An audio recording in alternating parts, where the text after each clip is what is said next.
प्राण हम लोग नहीं लेंगे। 1-1.5 घंटे में आपको मुक्त कर देंगे। आपको भी खाना खाना है, हमको भी भोजन करना है। बहुत देर कविता पढ़नी भी नहीं चाहिए। मनीष भाई, एक बार एक कवि ने 2.5 घंटे लगातार कविता पढ़ दी। सामने बैठा मूर्ख व्यक्ति वो निपट गया, उसको पेश किया गया अदालत में। तो जज साहब ने कहा तुम्हारी कविता से, लंबी कविता से एक आदमी निपट गया है, तुमको फांसी की सजा दी जाती है, तुम्हारी कोई अंतिम इच्छा हो तो बताओ। तो उसने कहा जज साहब वही कविता हम आपको सुनाना चाहते हैं।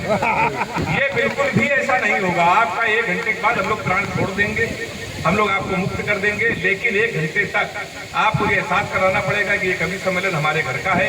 एक बार सारे लोग दोनों हाथ उठाएं, जोरदार तालियां बजाओ और एहसास करें। आप लोग 2 घंटे ऐसे ही सुनेंगे। मुरली परिहार भैया से निवेदन है कि आए और अपने गीत, अपने मुक्तक से हम लोगों को जोड़े। बड़े भाई मुरली परिहार, स्वागत है भैया। बहुत आभार हेमंत भाई संजय सिंह जी को भी आभार व्यक्त करता हूँ कि वो मुझे हमेशा याद करते हैं। मैं तीसरी बार यहाँ पर आया है। वाह। और कुछ पंक्तियाँ आज के परिप्रेक्ष्य में देना चाहता हूँ। अभी कोलकाता में एक कांड हुआ, एक डॉक्टर बेटी के साथ, इतना भयावह कांड हुआ, मेरा दिल बिलक उठा। तो कुछ पंक्तियाँ आई और मैंने इसको द्रौपदी काल से जोड़ा, महाभारत काल से जोड़ा। ये प्रसंग है महाभारत का, जब महाभारत युद्ध शुरू होने वाला था। कौरवों और पांडवों की सेना तैयार खड़ी थी। भगवान श्री कृष्ण अर्जुन को अपने रथ में बिठा के महाभारत के मैदान में ले जाते हैं। अर्जुन देखते हैं कि सामने कौरवों की सेना की ओर देखते हैं कि उनके सामने उनके बाबा, चाचा, मामा, फूफा, उनके फफेरे भाई, मुबेरे भाई इत्यादि खड़े हैं। उनकी आंखों से अश्रु बहने लगते हैं। वो सोचते हैं कि मैं सत्ता के लिए, राज्य के लिए क्या अपने लोगों पर बाण चलाऊंगा, अपने लोगों की हत्याएं करूंगा। वो अपना गांडीव रथ पे रख देते हैं और बिलखने लगते हैं और युद्ध करने से इनकार कर देते हैं। तो भगवान श्री कृष्ण ने उनसे जो जो कहा वो तो गीता के रूप में आप सब पढ़ते रहते हैं। और मैंने भी भगवान कृष्ण ने क्या कहा होगा मैंने कल्पना किया और कुछ पंक्तियां लिखी हैं। सुनिए, अगर पसंद आए तो आशीर्वाद दीजिएगा। सामने है नात बात जानता है भली भांति, सामने है नात बात जानता है भली भांति, आज तू भी जान ले कि सामने ये युद्ध है। हे अर्जुन, सामने है नात बात जानता है भली भांति, आज तू भी जान ले कि सामने ये युद्ध है।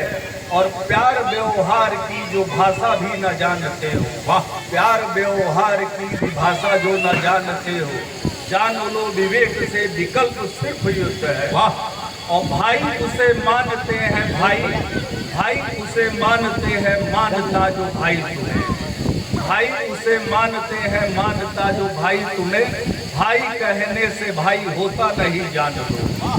भाई उसे मानते हैं मानता जो भाई तुम्हें, भाई कहने से भाई होता नहीं जान लो। और रण में है वो भी आए, तन के हैं वो भी आए, जानते हैं खेल नहीं सामने ये युद्ध है। वाह वाह वाह। हे अर्जुन, वो आगे कहते हैं कि बात हो जो मान की, बात हो जो मान की, नहीं अभिमान की, बातचीत ना बने विकल्प सिर्फ युद्ध है।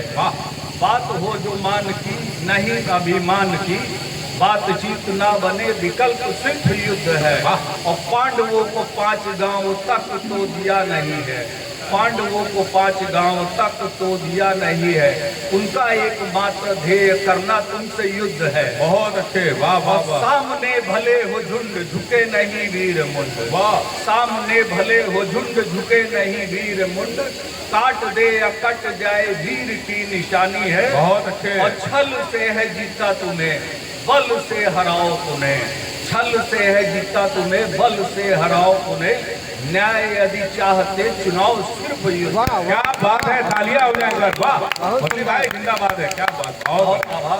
क्या सलीके से। आगे वो कहते हैं कि दया स्नेह भाव, दया स्नेह भाव देते बार बार भाव। अच्छा है। दया स्नेह भाव देते बार बार भाव, जीतो भावनाओं को ये निज से ही युद्ध है।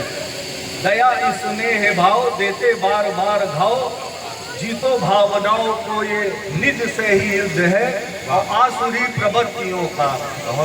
प्रवृत्तियों का कपटी शक्तियों का नाश हेतु रास्ता बना ही सिर्फ युद्ध है। और द्रौपदी का चीर हरण मात्र शक्ति का है चरण। द्रौपदी का चीर हरण मात्र शक्ति का है चरण।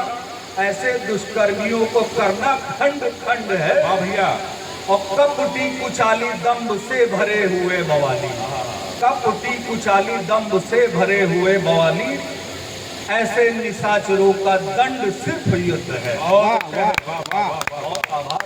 4 पंक्तियां भारत माँ के श्री चरणों में देता हूँ।